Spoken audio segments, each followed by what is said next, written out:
My name is Marcus. I'm 26, living in a quiet suburb just north of Indianapolis. I've always been someone who preferred the tangible satisfaction of fixing things.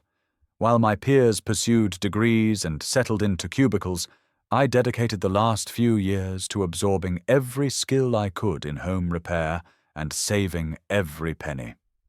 My goal was to launch my own handyman service. Just a few months ago, that dream became a reality. It's a modest operation for now.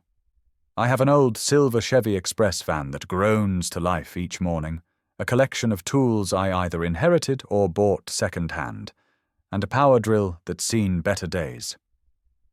But everything works, and that was enough to get started. I called my venture Reliable Hands Services, and I even designed and printed my own business cards. Initially, my clientele consisted of my aunt and a handful of her friends. I wasn't really turning a profit. Most jobs were done for a fraction of what they were worth or whatever they could offer. I understood that building a reputation was the first crucial step. I constantly reminded myself, approach every task like it's for a showcase home. Excellence is your best advertisement. One sweltering afternoon, I was at my small apartment desk, cleaning my tools and battling the creeping doubt about whether I'd ever land a truly significant client. My phone vibrated against the wood. The number was local, but unfamiliar. "Hello," I answered.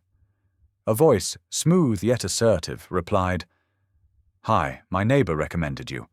I have a bit of an emergency and I'm looking for someone who can fix a leaky pipe. Are you available?"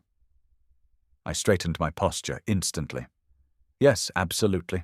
I can be there this afternoon if that works for you." She provided her address.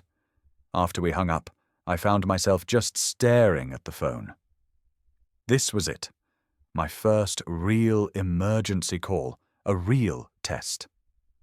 The following morning was a blur of preparation.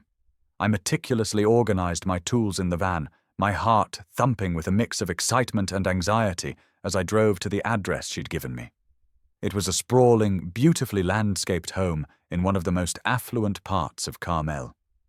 The house was tasteful and modern, the kind of place where you could tell every detail was deliberately chosen. As I stepped out of my van, I took a deep, steadying breath and repeated my mantra, "Just do the work. Be professional." I pressed the doorbell. A few moments later, the door swung open. That first sight of her is etched in my memory. She appeared to be in her early 40s, tall and poised, dressed in simple but obviously expensive athletic wear. Her blonde hair was tied back in a neat ponytail, revealing simple diamond stud earrings. She wore no makeup, save for a hint of gloss on her lips, which only highlighted her natural elegance. "Hi, I'm Claire," she said, her smile both welcoming and appraising. "You must be Marcus."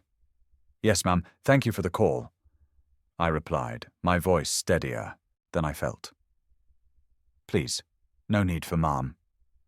She chuckled, a light, musical sound. "Just Claire is fine." She led me through the house to the kitchen, pointing toward the sink. "The last plumber I called was a complete flake," she explained with a hint of frustration. "I just want it fixed correctly." I nodded, already running through a diagnostic checklist in my head. "I'll make sure it's better than new."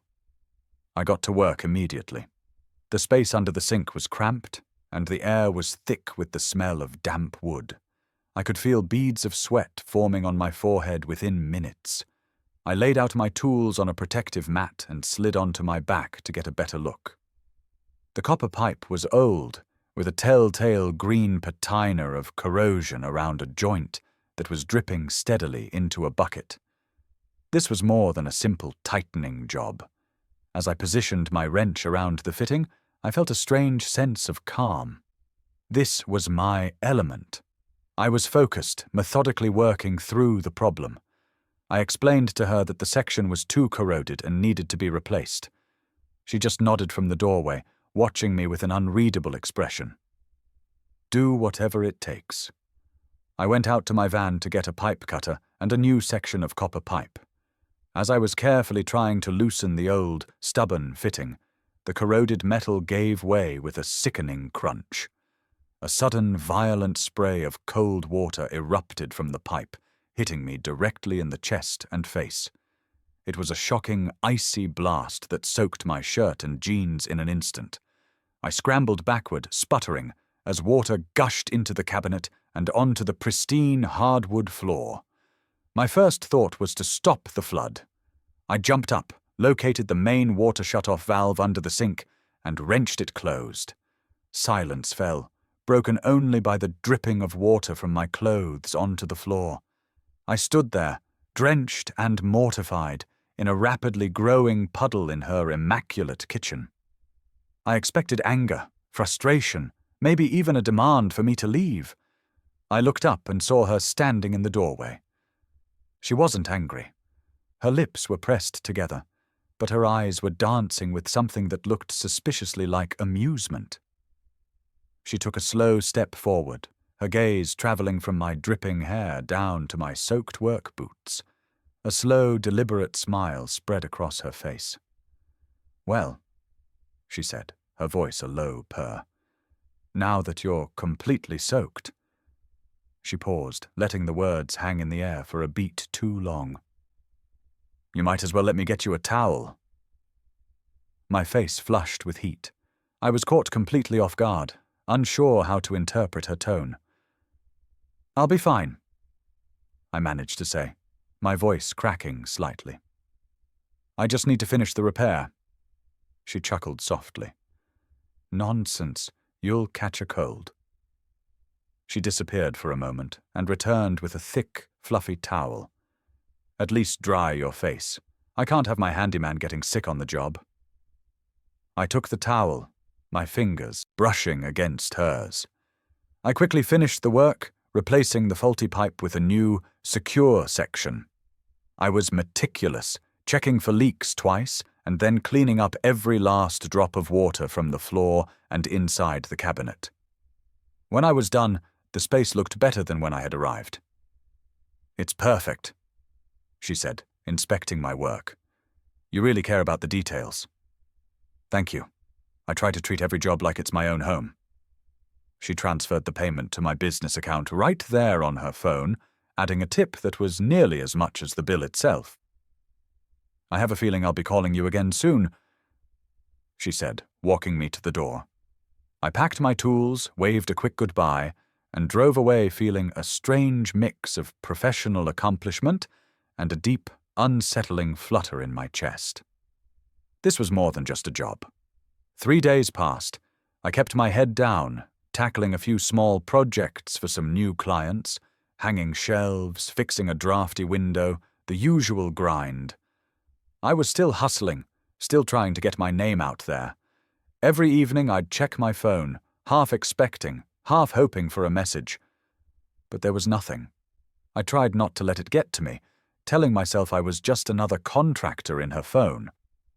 Then, on Thursday morning, my phone rang. It was her, Claire. I let it ring once before composing myself and answering. "Hello." "Hi, Marcus. It's Claire. I hope I'm not interrupting anything important." "Not at all. What can I do for you?" I asked, trying to keep my tone even and professional. "I was wondering if you might be able to stop by again. I have a ceiling fan in my bedroom that's been making a terrible noise. I was going to call an electrician, but after how well you handled the plumbing, I thought I'd ask you first. Could you take a look?" "Of course. I can be there this afternoon if that works for you." "Perfect." I hung up, a slow smile spreading across my face. It wasn't a one-time thing. I had a returning client, a very good one. I loaded my ladder and toolbox into the van and headed over. As I pulled into her driveway, I felt that same nervous energy from the first visit. She met me at the door, dressed in a simple silk blouse and dark jeans that looked effortlessly chic. "You really are meticulous," she commented later, as I stood on the ladder, carefully tightening the fan blades. She was leaning against the doorframe, arms crossed, watching me work. "Attention to detail is everything in this business." I replied, my focus entirely on the task. She smiled. Not many people believe that anymore. We made small talk as I worked. It was easy and light, about the unseasonably warm weather, the neighborhood, how difficult it was to find reliable help. But through it all, I was acutely aware of her presence, of her eyes on me. I kept my focus sharp, though, diagnosing the issue, rebalancing the fan, and eliminating the wobble that caused the noise. When I finished, the fan spun in perfect, silent harmony. She walked over, looking up at it with a pleased expression. "Marcus, you're a miracle worker. It's never been this quiet." I smiled, feeling a genuine surge of pride in my work. "Thank you, Claire. I'm glad I could fix it for you." Then she hesitated for a moment, an almost shy look crossing her features before she spoke. "I know this is sudden, but I made far too much pasta for dinner tonight. Would you be willing to stay and eat? Please consider it a thank you. You must be hungry after all that." I blinked, once again caught off guard. This was highly unusual. I wasn't sure how to respond, but she offered a warm, reassuring smile that made it feel like the most natural invitation in the world. "I'd love to, but I wouldn't want to be an intrusion," I said politely. "Don't be silly." She waved my concern away. "It's just pasta. Come on, you've earned a break." Something in her tone disarmed me. I found myself nodding. "All right, thank you." I packed my tools back into the van and followed her inside. Her home was just as stunning as I remembered. Modern and minimalist, but with a warmth that made it feel inviting. Large windows bathed the rooms in the soft glow of the late afternoon sun. Claire led me to the kitchen, where two places were already set at a large marble island. She had prepared a simple but elegant meal of pasta with what smelled like a homemade pesto sauce accompanied by a fresh salad and crusty bread. It smelled absolutely divine. We sat and ate, and the conversation flowed more easily than I could have imagined. She asked about my business, my ambitions, what drove me to start it. I found myself telling her the honest truth, that I was barely making ends meet, that my van was on its last legs, and that I dreamed of one day having a proper workshop, and maybe even a small crew. "You have a strong work ethic," she observed, her gaze soft and direct. "That's rare in men your age." I shrugged, feeling a little self-conscious.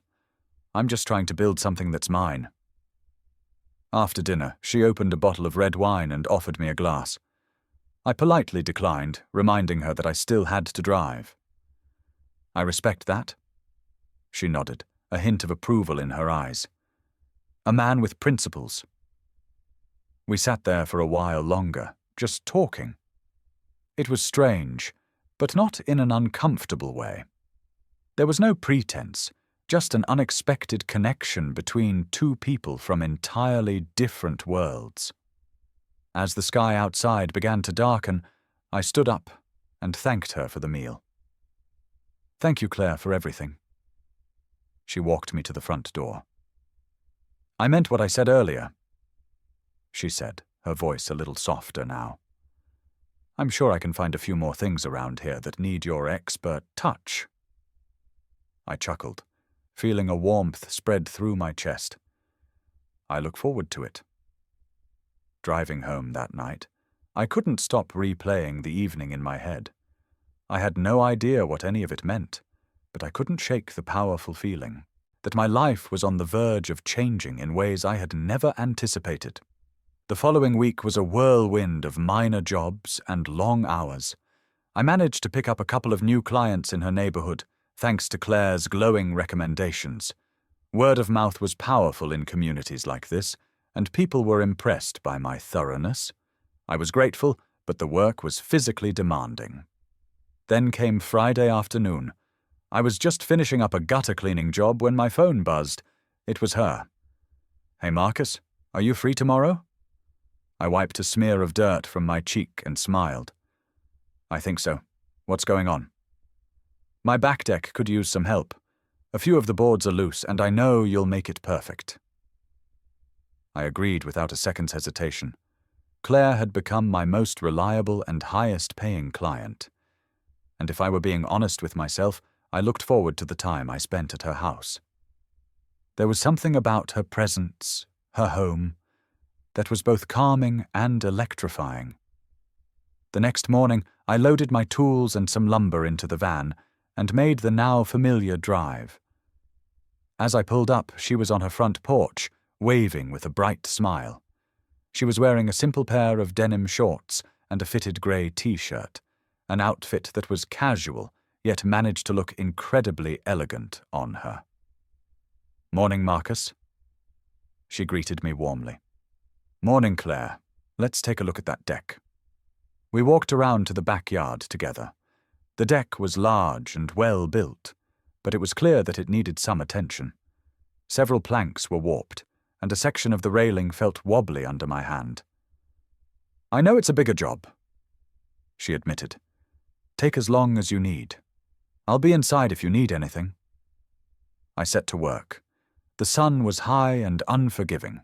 Sweat soaked through my shirt as I pried up old boards, measured new ones, and secured everything into place. I worked for hours, lost in the rhythm of the labor. Every so often, I'd catch a glimpse of Claire watching me from her kitchen window, or she would step outside with a cold bottle of water to offer me.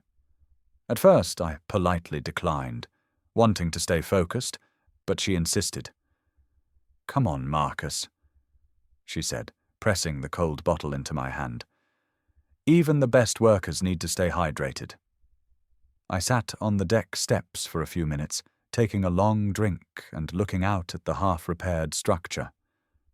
Claire sat down a few steps below me. "You're so dedicated to this," she said quietly. I nodded. "It's my name on the van. I want people to associate that name with quality." She smiled at that. "Well, you're certainly succeeding." I got back to work and finished the job as the afternoon began to fade into evening. The transformation was striking. The deck was solid and secure, the new boards blending seamlessly with the old. It looked safe and beautiful again. Claire came out, her eyes widening in genuine delight. "Marcus, it's incredible. You've truly outdone yourself." "Just doing my job," I said, pulling off my dusty work gloves. Then came the moment I was both expecting and dreading. She paused, a familiar hesitation in her posture, before she spoke. "Listen, I know this is becoming a habit, but would you like to stay for dinner? It's just me, and I always make too much. Think of it as a bonus for a job well done." I hesitated, feeling that same internal conflict. This was blurring the lines, but something about her earnest tone, the easy way she invited me, made it feel right. "Sure," I found myself replying. "Thank you." I packed away my tools and followed her inside. Her house felt different in the evening, cozier, more intimate.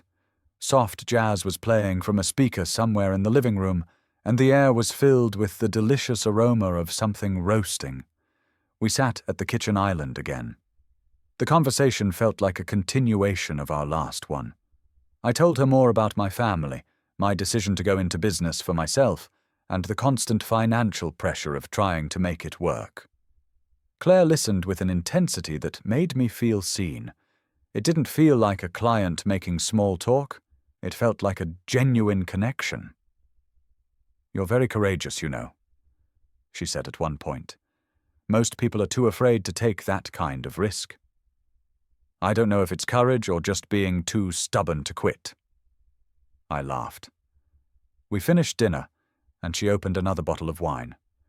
"I know you're driving, so you won't have any, but I'm definitely having a glass," she teased. I smiled. Fair enough. It was fully dark by the time I stood to leave.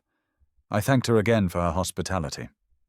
As I walked towards the front door, she followed, and just for a second she rested her hand lightly on my forearm.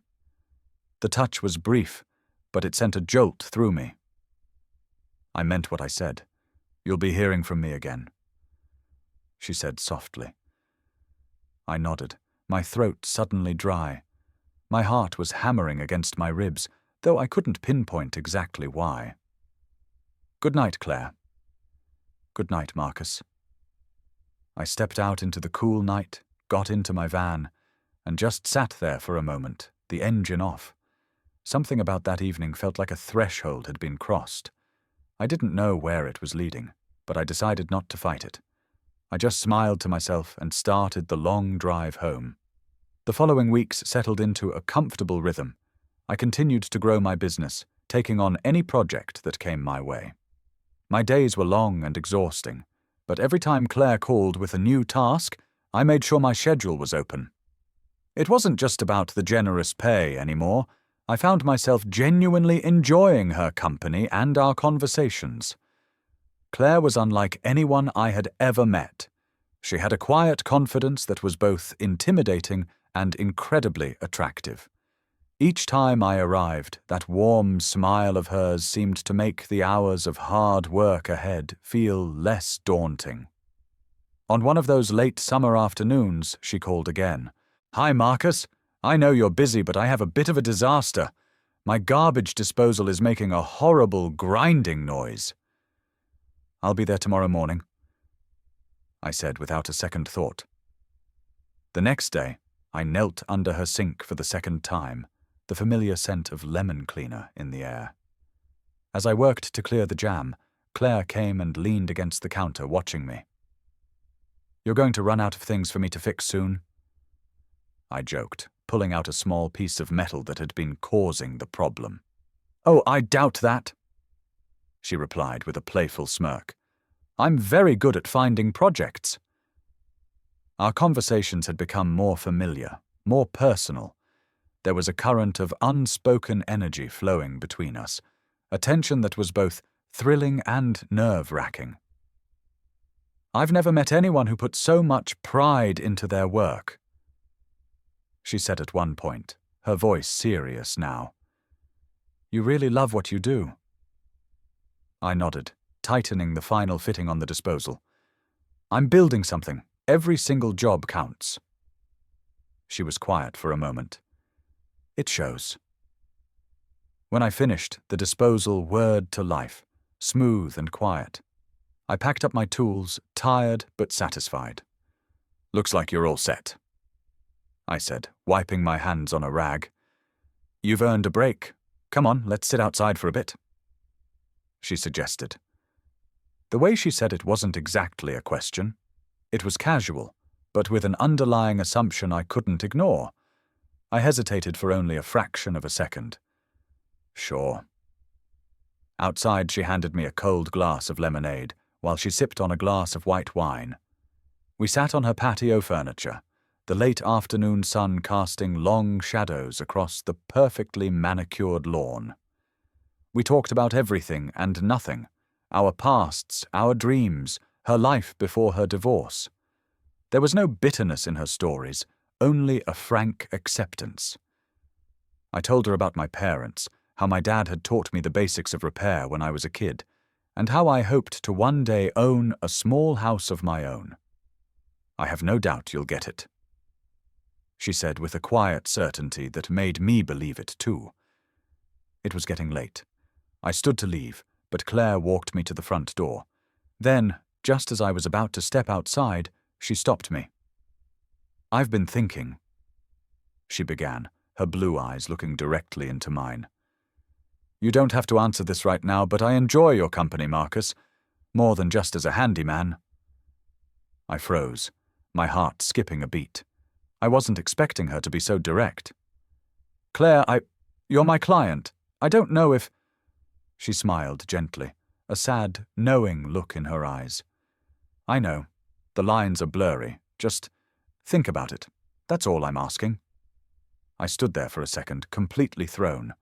No one had ever been so forward with me, so honest about their feelings. I nodded slowly. "I'll think about it. Thank you, Claire."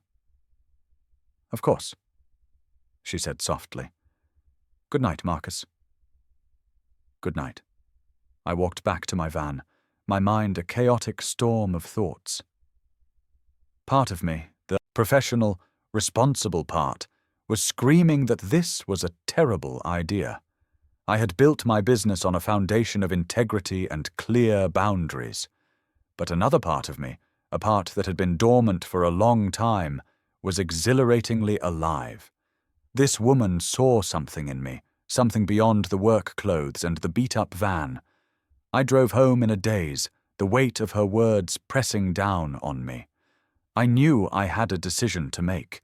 The next few days were agonizing. I could barely focus on my work. My mind kept replaying our conversations, the looks we'd shared, the feeling of her hand on my arm. On one hand, pursuing anything with her was a massive risk to the professional reputation I had worked so hard to build. On the other, the thought of never seeing her again outside of a strictly professional context felt like a profound loss. By Wednesday, I couldn't take it anymore. I called her. "Can I stop by?" I asked, my voice tight with nerves. "Of course," she said warmly, as if she'd been expecting my call. "I'll be home all afternoon." I arrived later that day, parking my van in its usual spot. I walked to the front door, my palms sweating. She opened it and smiled, a calm, welcoming expression on her face. "Hey, Marcus." "Hey, Claire." She led me into the kitchen, and we sat at the island. The atmosphere was charged, but she seemed to sense my anxiety and kept the mood light. "I've been thinking about what you said," I started, my voice barely above a whisper. "And I enjoy your company too. A lot." A slow, beautiful smile spread across her face. "I'm glad to hear that. But I have to be honest," I continued, forcing myself to meet her gaze. "I'm building this business from nothing. My reputation is all I have. I can't—" "You don't have to compromise anything," she interrupted gently. "I would never ask you to." We sat in silence for a moment, a mutual understanding passing between us. It wasn't about business, and it wasn't just about romance. It was something more complex, a connection built on respect. The following weeks were a dizzying blur. Our relationship blossomed in the quiet moments after my work was done. I would fix a leaky faucet or hang a new light fixture, and then we would sit and talk for hours, sharing meals, stories, and laughter. My business continued to thrive, fueled by a newfound confidence that radiated from me. I was no longer just the kid with the old van. I was a respected professional, and I was a man who was desired by an incredible woman. Claire remained my client, but she was also so much more. Our relationship was our own secret, a private world we built within the walls of her beautiful home. There were no grand declarations or blurred lines in public. We both understood the delicate balance we had to maintain. One evening, I was packing up my tools after a long day of working on her property for what must have been the 20th time. She came and stood beside me. "You've really built something amazing, Marcus," she said, pride shining in her eyes. "I couldn't have done it without you," I admitted, my voice thick with emotion. She smiled. "You would have found a way. I just opened a door." I chuckled. Well, it was the best door I ever could have walked through. She stepped closer, and this time there was no hesitation. She wrapped her arms around my neck and kissed me, a deep, passionate kiss that spoke of all the unsaid things between us. "I'll still call you for my leaky pipes," she teased against my lips. "I wouldn't have it any other way." I whispered back. As I drove away that night, I knew this chapter of my life was just beginning. I had built something real, something lasting. The kid with the rusty tools had become a successful business owner, and Claire, she was the woman who had burst into my life unexpectedly, drenched me in chaos, and then showed me what it truly meant to believe in myself. Not every story has a simple beginning. Mine started with a leaky pipe,